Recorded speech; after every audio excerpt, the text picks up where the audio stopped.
सो hi everyone, कैसे हैं आप सब। मैं राजन चौधरी हाजिर हूँ आज आपके लिए एक नया वीडियो लेकर के। आज मैं बात करूँगा रिज्यूम या फिर सीवी कैसे बनाते हैं।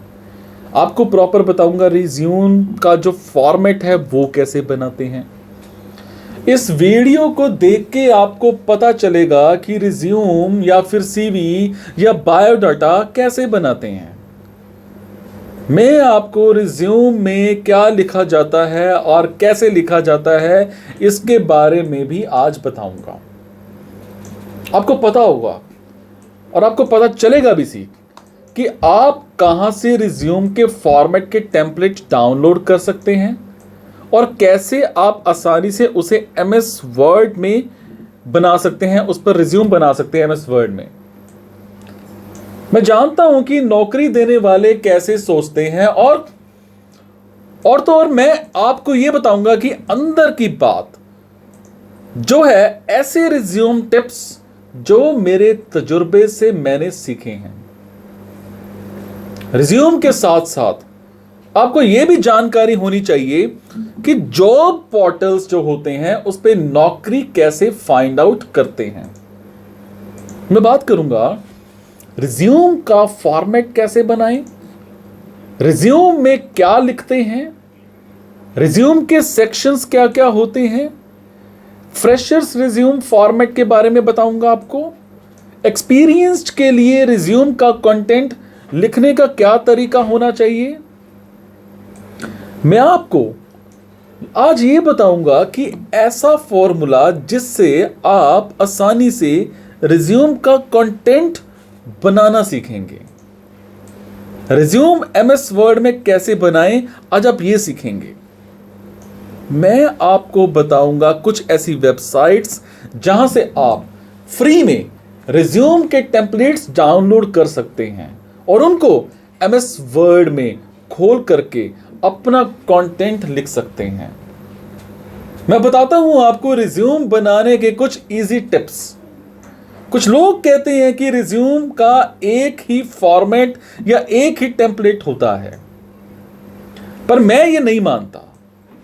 हर किसी का रिज्यूम अलग होता है और होना भी चाहिए, क्योंकि हम सब अलग अलग लोग हैं। तो रिज्यूम बनाने के 3 स्टेप्स हैं।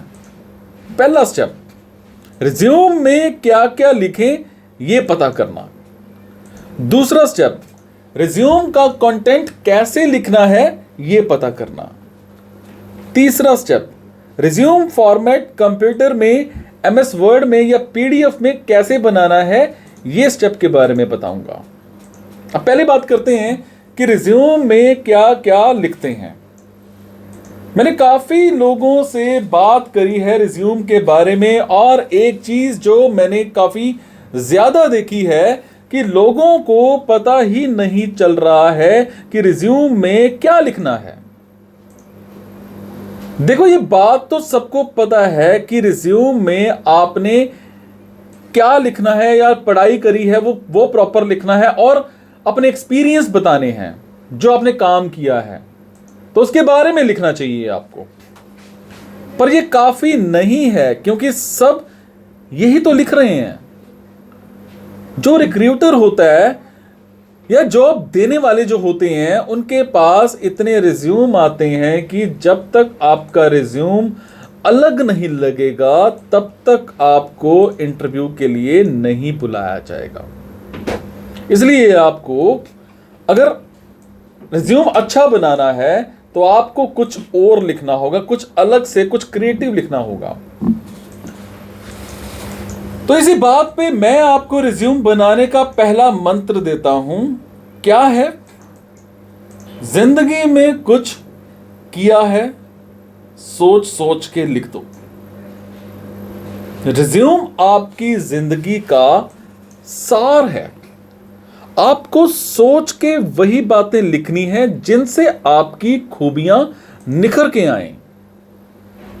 पर पहले सब कुछ याद करना होगा आपको और बस लिख देना होगा। पर याद रखना है कि टाइम लगा करके और सोच करके लिखना है आपने। जल्दबाजी नहीं करनी है। कोई चीज छोटी नहीं है या किसी भी चीज से आपकी खूबियां बाहर निकल सकती हैं, वो चीज आपने देखनी है।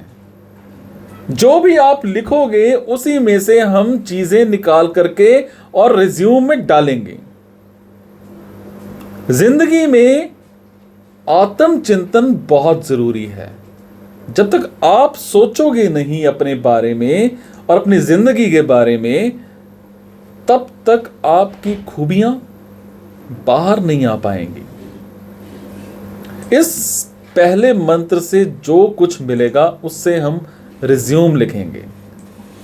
पर पहले जान लें कि रिज्यूम में क्या क्या पार्ट्स होते हैं। रिज्यूम में कौन कौन से सेक्शन या पार्ट्स होते हैं। जैसे मैंने पहले भी आपको बात बताया था या बात की थी कि रिज्यूम का कभी भी एक फॉर्मेट नहीं होता है, क्योंकि सबकी जिंदगी अलग अलग होती है। तो रिज्यूम का अलग अलग फॉर्मेट बिल्कुल होगा। अगर सबके रिज्यूम में एक ही बात लिखी होगी तो फिर नौकरी देने वाला कैसे जानेगा कि कौन अच्छा है और कौन कितना अच्छा है। इसीलिए आपको रिज्यूम के पार्ट्स के बारे में एक बार सोचना चाहिए अच्छी तरह से। पहले बात करते हैं कि फ्रेशर्स के लिए क्या क्या पार्ट्स होने चाहिए। फिर बात करते हैं कि एक्सपीरियंस्ड वाले लोगों के रिज्यूम में क्या क्या डाला जा सकता है। मैं पहले बात करूंगा कि फ्रेशर्स, जिन्होंने कहीं काम ही नहीं किया है, उनको हम फ्रेशर बोलते हैं। उनके रिज्यूम का फॉर्मेट क्या होना चाहिए। याद रखें कि जरूरी नहीं है कि हर चीज आपने लिखनी है। मैंने सारी चीजें लिख दी हैं और आप पे है कि आप इनको रखना चाहते हैं और किनको नहीं रखना चाहते हैं। सोच समझ के करिए। जैसे सबसे पहले name and contact information. Resume आपका है तो आपका नाम होना चाहिए और कॉन्टैक्ट इंफॉर्मेशन भी होनी चाहिए। कॉन्टैक्ट इंफॉर्मेशन में बस फोन नंबर और ईमेल आईडी होना चाहिए जो आप ही के पास रहता हो। एंड याद रखें कि ईमेल आईडी जो होती है, ईमेल आईडी आपकी बिल्कुल प्रोफेशनल होनी चाहिए। अगर अजीब सा होगा, जैसे कई लोग मैंने देखे हैं, कूल गाय एट फलाना फलाना .com, कुछ लोग ऐसे रिज्यूम दे जाते हैं जिसमें लिखा होता है जोश वाला मुंडा @gmail.com। ऐसा कुछ नहीं होना चाहिए। ये अच्छा इंप्रेशन नहीं बनाता है। बड़ा प्रोफेशनल ईमेल आईडी बनाओ। कॉन्टैक्ट इंफॉर्मेशन में एड्रेस लिखने की जरूरत नहीं है। कोई ये नहीं जानना चाहता कि आप कहां रहते हो। अगर उनको पूछना है तो वो पूछ लेंगे, आपने नहीं बताना है। नंबर 2 होता है समरी। कॉन्टैक्ट इंफॉर्मेशन के बाद आपको अपने करियर की समरी लिखनी चाहिए। समरी का मतलब होता है करियर का डिस्क्रिप्शन। ये 2 या 3 लाइंस का होता है। अब इसको पढ़ करके 2 या 3 लाइंस का जो होता है वो होना भी चाहिए, जिसको पढ़ करके समझ में आ जाए कि आपका रिज्यूम क्या है और उसमें क्या लिखा है। काफी लोग ऑब्जेक्टिव लिखते हैं, वो भी कॉपी पेस्ट कर करके, वो नहीं होना चाहिए। नंबर 3 आपका होना चाहिए एजुकेशन या फिर पढ़ाई। या तो हर रिज्यूम में होना चाहिए, ये हर रिज्यूम में जरूरी भी है। सबसे पहले ईयर देखें, किस साल आपने कोर्स या फिर क्लास पास करी है। अगर आपका रिजल्ट नहीं आया है या आप भी अभी भी कोई कोर्स कर रहे हैं तो लिखें। मान लेते हैं कि 2018 में आपने एक्सपेक्टेड है या फिर 2018 में आपका रिजल्ट अवेटेड है या 2021 में आपका रिजल्ट आना है, लिखें। टिप क्या है, रिक्रूटर्स पास होने के साल से गैप ईयर्स का पता कर सकते हैं। अगर कहीं भी गैप है तो बताना होगा कि क्यों है। मैं बात करूंगा कोर्स की। इसमें आपको एजुकेशन का कोर्स बताना है, जैसे बीए, बीकॉम, बीएससी, बीटेक वगैरह जो भी आपने कर रखा है। मैं बात करूंगा अगर इंस्टीट्यूट की, यहां आप बताएंगे कि आपने कौन से कॉलेज से, कौन से स्कूल से, कौन से इंस्टीट्यूट से फलाना फलाना कोर्स किया है। इसकी टिप क्या है, अगर आपका स्कूल या कॉलेज का काफ़ी नाम है तो इस सेक्शन को डालना चाहिए। अगर नहीं है तो आप यूनिवर्सिटी या फिर बोर्ड वाले सेक्शन ही रखें और इस सेक्शन को निकाल दें। मैं बात करूंगा परसेंटेज की। यहां आपको टोटल परसेंटेज या फिर ग्रेड क्या है वो लिखना है। टिप क्या है, अगर आपकी अच्छी परसेंटेज नहीं आई है तो इस सेक्शन को रखें ही नहीं। याद रखो कि रिज्यूम आपका है और आप जो चाहो दिखा सकते हो। कुछ बातों का जरूर ध्यान रखें। जो क्वालिफिकेशन पहले पूरी करी है उसको पहले लिखें। मतलब अगर आप ग्रेजुएट हो तो पहले ग्रेजुएशन लिखें, फिर +2 लिखें, फिर 10th लिखें। गलतियां मैंने कईयों की क्या देखी हैं कि पहले 10th लिखते हैं, फिर +2 लिखते हैं, फिर ग्रेजुएशन लिखते हैं। जो आपने किया है लास्ट में उसको पहले लिखा करो। अगर आपने अपनी क्लास में या फिर एरिया में टॉप किया है या फिर आप रैंकर हो तो आप एक और कॉलम अचीवमेंट का डाल सकते हो, जहां आप ये बात कह सकते हो कि मैंने ये चीज करी है। अगर आपके कम मार्क्स भी हैं पर आपके मार्क्स बढ़ रहे हैं तो आप ये भी लिख सकते हो। मतलब अगर आप ये लगा लो कि 10th में आपके 40% मार्क्स थे, +2 में 55% मार्क्स हो गए, ग्रेजुएशन में 60% मार्क्स हो गए, तो लिखो। उससे क्या होगा, रिक्रूटर को ये पता चल जाता है कि आपने जो मार्क्स लिखे हैं धीरे धीरे आपके अंदर एक इंप्रूवमेंट हुई है। तो ये जरूरी है। हां, अगर आपके मार्क्स बढ़ने से कम हुए हैं कि 10th में आपके 60% थे, +2 में 55 हो गए, ग्रेजुएशन में आते आते 45 हो गए, तो मत लिखना। 10th क्लास के बारे में बात करना जरूरी भी नहीं होता है। अगर आपके पास काफी वर्क एक्सपीरियंस है तो 10th की बात ही मत कीजिए। मैंने काफी साल पहले 10th करी थी और इसके बारे में बात करके मुझे कुछ फायदा नहीं होने वाला है।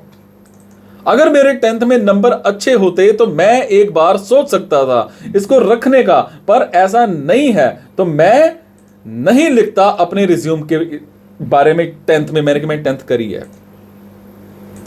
मैं बात करूंगा प्रोफेशनल कोर्सेज की। अगर पढ़ाई के साथ साथ आपने कुछ कोर्सेज या सर्टिफिकेशंस करे हैं तो इनको भी लिख दीजिए। प्रोफेशनल कोर्सेज के कुछ एग्जांपल्स हैं, जैसे कंप्यूटर कोर्स कर रखे होते हैं आपने, कोई कंप्यूटर कोर्स कर रखा है मेंशन कीजिए, कोई इंग्लिश स्पीकिंग कोर्स कर रखा है तो मेंशन कीजिए, वीडियो एडिटिंग का कोर्स कर रखा है तो मेंशन कीजिए, और कोई सर्टिफिकेशन जैसे डाटा एंट्री कोर्स, टैली का कोर्स, MS वर्ड का कोर्स, वेब डेवलपमेंट का कोर्स कर रखा है तो मेंशन कीजिए। मैं बात करूंगा को करिकुलर एक्टिविटीज की। पढ़ाई के अलावा जो आपने किया है उनको को करिकुलर एक्टिविटीज या फिर इस तरह की एक्टिविटीज कहते हैं, जैसे खेलकूद, कंपटीशंस में पार्ट लेना या उनको ऑर्गेनाइज करना। इन एक्टिविटीज से आपकी क्वालिटीज या फिर खूबियां निकल के आती हैं। अगर मैं बात करूं को करिकुलर एक्टिविटीज की जो आप लिख सकते हैं रिज्यूम में, वो लिख दीजिए जो होती हैं। जैसे किसी आपने ऑर्गेनाइजेशन में कुछ काम कराया या फिर कुछ आयोजन करवाया। अगर आपने किसी भी समारोह में या उसको आयोजित करवाया है या आयोजन की टीम के साथ कोई काम किया है, पार्ट लिया है आपने, तो उसको डालना मत भूलिए, जरूर डालिए। आयोजन करने में आपका स्किल सामने आता है और नौकरी देने वाले को पता चलता है कि यह बंदा इवेंट भी करा सकता है। मैं बात करूंगा उसके बाद पीपल मैनेजमेंट जो स्किल्स हैं या लोगों से काम निकलवाने के कौशल सामने आते हैं आपके, मेहनत करने की भावना सामने आती है, टीम मैनेजमेंट स्किल्स या टीम मैनेजमेंट के साथ काम करने की भावना सामने आती है, प्रेशर में काम करने का कौशल सामने आता है। ये जरूरी नहीं है कि आपने पूरे फंक्शन का आयोजन करवाया है। अगर आप आयोजन टीम के साथ भी काम कर रहे हैं तो वो भी लिख दीजिए। मैं बात करूंगा पार्टिसिपेशन या फिर कोई पार्ट लेने के बारे में। अगर आपने किसी फंक्शन में पार्ट लिया है या कुछ जीता है तो ये भी आप लिख सकते हैं। स्पोर्ट्स, खेल कूद या स्पोर्ट्स के बारे में भी आप डाल सकते हैं, अपने रिज्यूम में प्रॉपर डाल सकते हैं इस चीज को। खेल कूद के बारे में पता नहीं क्यों ये वहम है लोगों को कि ये अच्छी चीज नहीं है। अब जानते हैं, स्कूल हो, कॉलेज हो, आर्मी हो और कुछ सरकारी नौकरियां हो, इनमें स्पोर्ट्स पर्सन का अलग से रिजर्वेशन होता है या स्पोर्ट्स खेलने का फायदा मिलता है। इसके मतलब क्या है कि स्पोर्ट्स अगर आपने डाला हो तो अच्छा रहता है, पार्ट लिया हो, ये सब कुछ लिखना है आपने। अगर आप टीम के कैप्टन थे तो लिख दीजिए ना, अच्छी बात है। उल्टा मैं बात करूंगा स्किल्स की। स्किल्स या फिर कौशल ऐसी चीजें होती हैं जो नौकरी के लिए जरूरी होती हैं, जैसे कंप्यूटर का कौशल या फिर सॉफ्टवेयर जो आपको अच्छा लगता है। ये स्किल्स जो सर्टिफिकेशंस आपने लिखे हैं उसमें से ही निकालने चाहिए और इनकी लिस्ट बनानी चाहिए। मैं बात करूंगा सामाजिक काम की, सोशल वर्क की या फिर किसी वॉलंटियर एक्सपीरियंस की। इसको अपने रिज्यूम में जरूर डालना चाहिए। जैसे बच्चों को पढ़ाया हो, किसी वृद्ध आश्रम में आपने किसी वॉलंटियर का काम किया हो, गरीबों के लिए खाना या सामान इकट्ठा किया हो, कहीं अपने एरिया की साफ सफाई करवाई हो, किसी पार्क की करवाई हो, और बहुत कुछ सेवा या जन कल्याण का काम करा हो, वो अपने उसमें रिज्यूम में सेक्शन में लिख दीजिए, मत छोड़िए उसको। मैं बात करूंगा इंटर्नशिप की। अगर आपने इंटर्नशिप करी है, मतलब आपने किसी कंपनी के साथ काम किया है, तो इसके लिए आपको एक अलग से सेक्शन बनाना होगा जिसका टाइटल होगा इंटर्नशिप।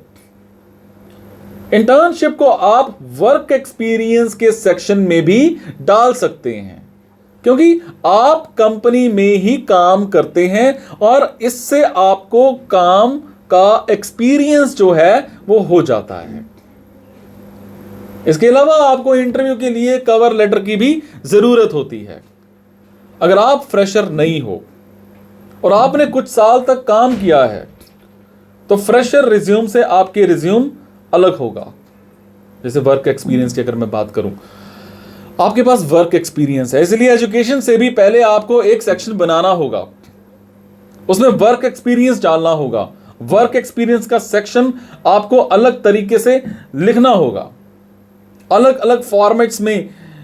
याद रखें कि कुछ चीजों को डालना जरूरी है, जैसे कंपनी का नाम, ये बहुत जरूरी है, आपका डेजिग्नेशन बहुत जरूरी है, कब से कब तक काम किया है बहुत जरूरी है उस कंपनी में, आपने वहां पे क्या काम किया था और उसका क्या फायदा हुआ, ये भी जरूर डालिए। एक होता है अवार्ड्स और अचीवमेंट्स। जॉब करते हुए अगर आपको कोई अवार्ड या पुरस्कार मिला है तो इससे आप एक अलग सेक्शन बना सकते हैं और इनको लिख भी सकते हैं। याद रखें कि एक वर्क एक्सपीरियंस वाले पर्सन का रिज्यूम एक सीवी में या वर्क एक्सपीरियंस वाला सेक्शन काफी जरूरी होता है, इसको काफी जगह देनी चाहिए आपको। अगर एक पेज में रिज्यूम नहीं पूरा हो पाता तो कुछ और चीजें निकाल दें, पर वर्क एक्सपीरियंस में से कुछ ना कुछ घटाएं, क्योंकि ये सबसे जरूरी होता है कि अगर आपको नौकरी चाहिए तो वर्क एक्सपीरियंस प्रॉपर डालना होगा। फालतू की चीजें कुछ भी घटा सकते हैं आप। रिज्यूम का कंटेंट कैसे लिखते हैं? अब इस सेक्शन, हमारे काफी सेक्शन बन गए सपोज, और यह भी पता चल गया कि रिज्यूम का फॉर्मेट क्या होता है और उसमें क्या लिखा जाता है। तो बात करते हैं कि रिज्यूम में कैसे लिखें आप अपनी उपलब्धियां। इसके लिए मैं आपको रिज्यूम बनाने का दूसरा मंत्र या फिर फॉर्मूला बताता हूं।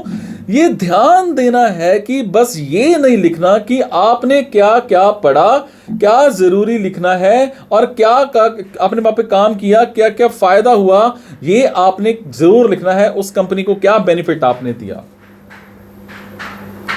रिज्यूम लिखने का मंत्र है applied ABC skill on PQR task to get XYZ result.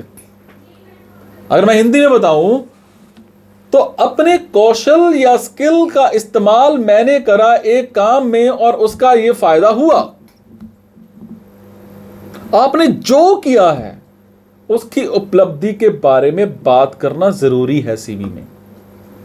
इसी से पता चलेगा कि आप रिक्रूटर या फिर नौकरी देने वाले को कि आपका कौशल क्या है, काम में क्या कौशल है आपका, उसे प्रॉपर पता चलेगा और आपको इजीली नौकरी मिल सकती है।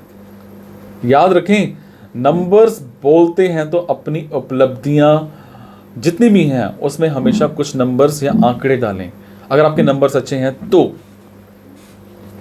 अगर कोई नंबर्स अच्छे नहीं है, कोई आंकड़े नहीं मिल रहे, तब भी जो किया है उसका फायदा दिखाओ। बेनिफिट्स बताओ कि आपने जहां पर काम किया था उस कंपनी को आपने क्या बेनिफिट दिया। आपका वो लिखने से ना लिटरली बहुत कुछ निकल करके सामने आएगा और आपका सिलेक्शन हो जाएगा। मेरी कोशिश है, जितना मैं रिसर्च करता हूं, जितना मेरा एक्सपीरियंस है, जितना मेरा तजर्बा है इंटरव्यूज लेने का या फिर रिज्यूम्स लेने का या रिज्यूम्स बनवाने का, वो सब का निचोड़ बना बना के आपको दे रहा हूं। बहुत मेहनत लगती है, बहुत कोशिश लगती है, पर मज़ा तब आता है जब आपकी ज़िंदगी बनती है मेरे इन विचारों से। मुझे कमेंट में ज़रूर बताया करो कि टॉपिक आपको कैसा लगा, कुछ फ़ायदेमंद था भी सी या नहीं। अगर फ़ायदेमंद था तो आगे भी अपने दोस्तों के साथ, बहनों के साथ, रिश्तेदारों के साथ, भाइयों के साथ शेयर करना मत भूलिएगा, ताकि हम और सभी का भी फ़ायदा करा पाएँ और सभी को भी ये टिप्स दे पाएँ, ताकि सभी इंटरव्यूज़ में सेलेक्ट हो जाएं। बहुत सारे लोग इंटरव्यूज़ देते हैं पर सिलेक्शन नहीं हो पाती है। उसका सबसे बड़ा कारण ये है कि हम इंटरव्यू अच्छे से नहीं दे पाते हैं, हम रिज्यूम का फॉर्मेट अच्छे से नहीं बना पाते हैं। इसलिए जो रिसर्च कर रहा हूँ, जो टिप्स दे पा रहा हूँ, आप उन्हें ज़रूर सुनिए, लास्ट तक सुनिए, आपके ज़रूर फ़ायदे के होंगे। Thank you so much guys. मुस्कुराते रहो, मुस्कुराहट देते रहो और आज से ही अपना रिज्यूम अच्छा सा सोच करके बनाना शुरू कर दीजिए। और जो भी वीडियोस बना रहा हूँ मैं जॉब्स को लेकर के, उनकी ईमेल आईडीज़ पर फॉरवर्ड करने स्टार्ट कर दीजिए। समझे? Thank you so much.